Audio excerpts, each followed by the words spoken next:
Hello everyone, সকালে কেমন আছো? আশা করছি ভালো আছো। আমিও অনেক ভালো আছি। তো আজকে সকালটা বলতে সকাল থেকে নেই, এখন বিকেল থেকে আমি ব্লগটা শুরু করেছি। তো দেখতেই পাচ্ছ আমাদের ঘরে কিছু একটা অনুষ্ঠান হবে, তার জন্যই সেখান থেকেই ভাবলাম যে না তোমাদেরকে একটু শেয়ার করা যাক। তো আমাদের ঘরে হবে কাল গোপালের ভোগ দেবে, গোপালের জন্য একটু ভোগ দেবে।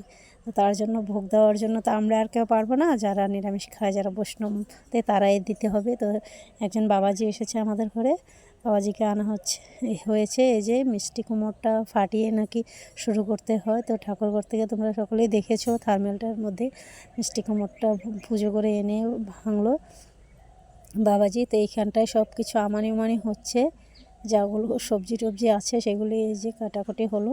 তো এখন সন্ধ্যা হয়ে গেছে, তো বাবাজি আজকে পাক করবে আমাদের ঘরে, সকলে সেখান থেকে প্রসাদটা নেওয়া হবে।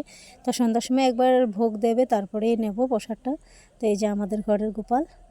তো রাত্র হয়ে গেছে অনেকটা, দেখো এগুলি করতে করতে অনেকটা রাত হয়ে গেছে। তো সকলে মিলে সব সবজিগুলো একেবারে কেটে রাখছে, যে বাবাজিও এখান থেকে পাক করছে আমাদের সকলের জন্য। এভাবে গোপালের জন্য একটু ভোগ দিলে ভালো লাগে। তো পরের দিন সকালে এটা দেখো আমি ফলটা আমনি করছি।